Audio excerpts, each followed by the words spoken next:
So we start the meditation with thinking about what's going to really help us in life, what's going to keep us safe from problems, from suffering, from the problems that we create for ourselves, and the suffering that we experience because we created those problems.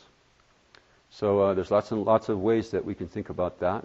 Let's think about it today in terms of the idea that persevering in the spiritual life, even when it gets hard, is really a form of safety for us. Instead of giving up or getting discouraged or, trying something different all the time, going from one thing to another, the perseverance itself is a kind of a refuge, is a kind of a way to keep us safe from the constant battering of problems and suffering that occur because we have no resolution, we have no determination, we have no stick-with-itness. So think about that in terms of your devotion to your spiritual life and perhaps to the beings in your spiritual life that you're working with as divine. Sticking with it.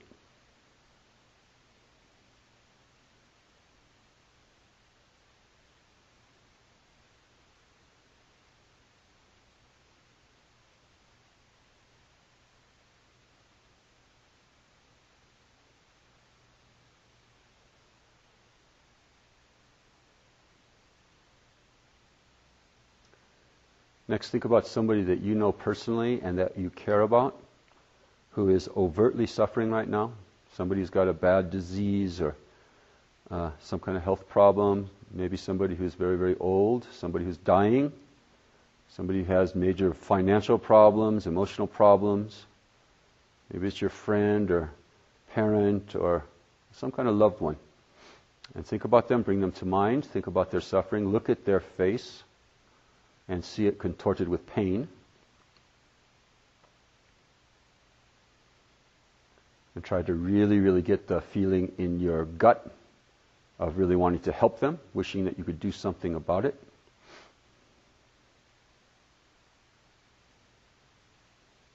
Maybe make a little plan on how you actually are going to help them in some little way. Make a phone call or send a card or, try to cheer them up in one way or another. And then realize that basically those kinds of activities are just band-aids. Not much you can really do to help them in the condition that we're in. And so try to generate a wish that you could achieve the highest perfection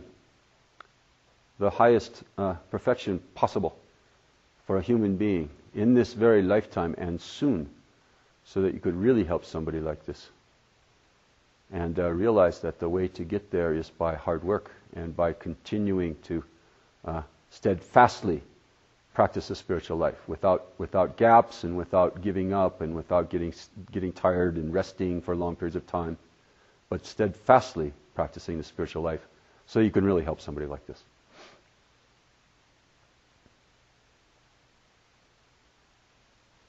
And try to make a resolution in your mind to do that.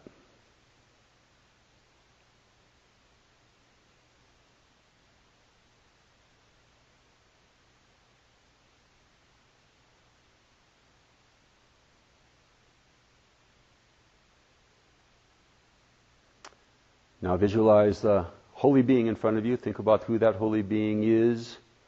It could be someone from history. It could be Jesus or Mahatma Gandhi or Mother Teresa, Martin Luther King, or somebody you think is very, very special spiritually. Better to have somebody that's a little closer in your life if you can. Think about somebody who's very, very special, obviously special for you in your life.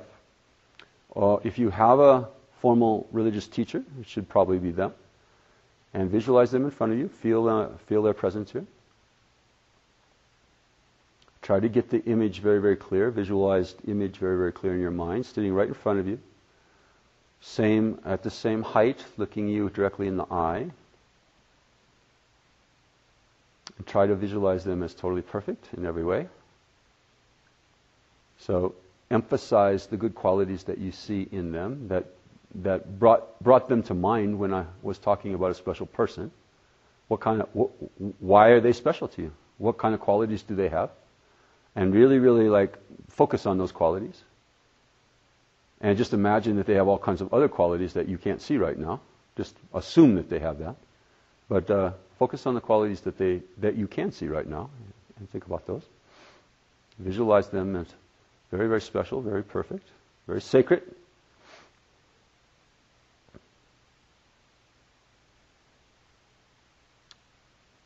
And then bow down to them. Prostrate in front of them. Prostrate in front of the qualities that they represent, that they have, and therefore are teaching you, are making clear to you, because they exemplify them. And bow down.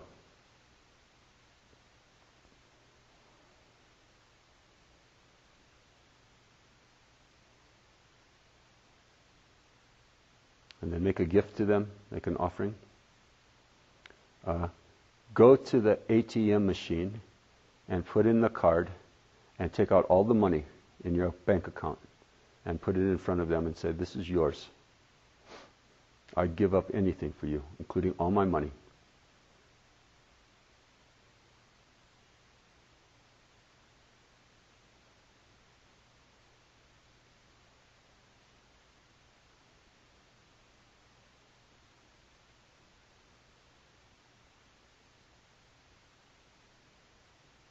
Now think about the worst misdeed that you did during the course of the day so far.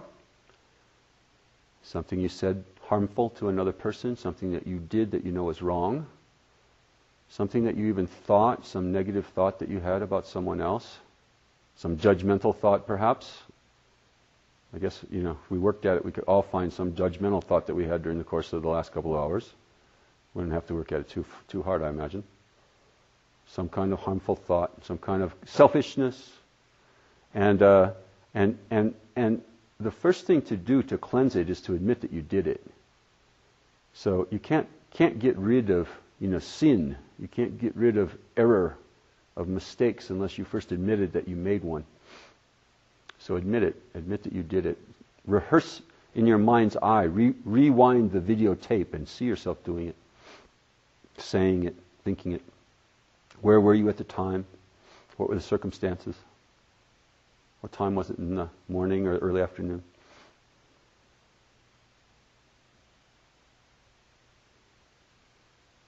And then regret it.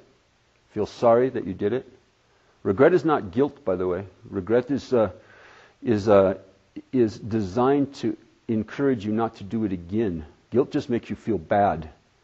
So there's no point in guilt. Regret is this kind of active kind of idea that I'm sorry I did it and I'm going to try not to do it again.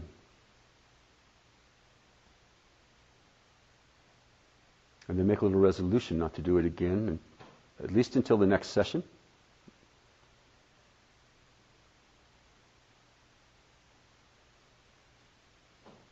And dedicate the merit of coming to a 2-hour teaching like this on a Saturday afternoon to cleansing that negative deed. So this is you're in the confessional here, right? Confessing and purifying. You're absolving yourself by going through these processes. And then now you go into the rejoicinal. And you rejoice about the good things that you're doing. And as you look at the holy being in front of you in the eye, rehearse the good things that you're doing in your life. And think about what they are, the kinds of efforts that you're making in your spiritual life, the kinds of selfless activities that you're doing, the activities that you're doing for someone else, the attempts that you're making to get control of your mental afflictions like anger or jealousy or pride. And just rejoice about that. Admit it. Be conscious about that. Tell the holy being in front of you, I've done a lot of other bad things, but at least I'm doing these things right. And be happy about that.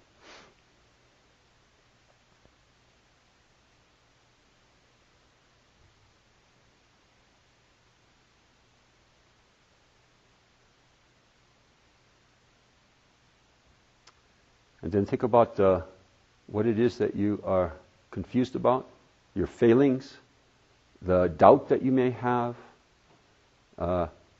unclarity about what's right and what's wrong. Maybe identify a couple or one or two things specifically that you're having a hard time with. Maybe it's the idea of karma, the idea that what goes around comes around for sure. Maybe it's that idea. Maybe it's the idea of past and future lives. Maybe it's the idea that the religious life actually is the only method to achieve the happiness that you really are trying to find. And then ask the teacher in front of you for some teachings on this, for some download from the great beyond that will help you to understand things rightly in your mind.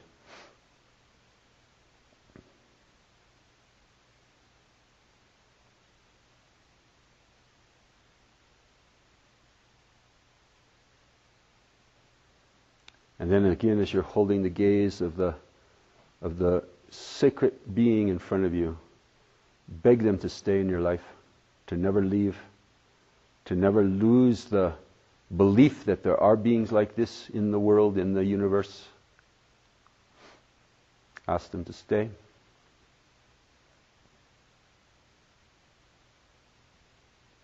And then ask them for blessings. Ask them to bless you. Blessing, in Buddhism we say blessing just means the ability to do what you're capable of. Ask them to help you do what you're capable of spiritually. So from their forehead comes a white light that enters your forehead. And you're now linked with them in this kind of laser-like beam of white light, like in Star Wars. So this is their blessing that they're giving to your body. And this is the ability now to do the right thing in your actions, to reach your highest capability when it comes to the actions that you perform in the world, and feel that blessing strongly. And then from their throat, ruby red light links their throat to your throat, and feel the blessings of speech. And feel strongly the ability now to speak wisely, kindly, intelligently, compassionately.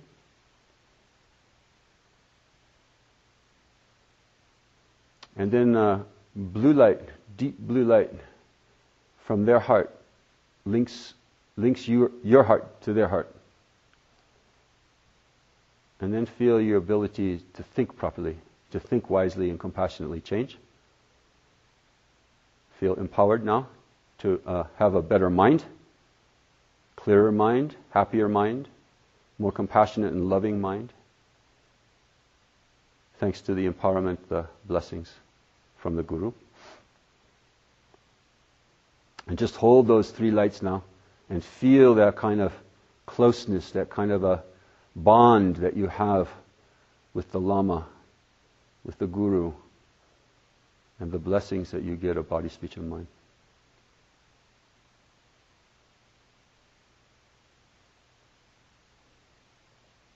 And then visualize them coming closer and closer to you until they merge into you, becoming one. And feel their presence inside of you, suffusing your whole being, guiding you, helping you, always available to you. And try to remember that they are there, living inside you as part of you. As we end the meditation, lengthen your breath, slowly open your eyes.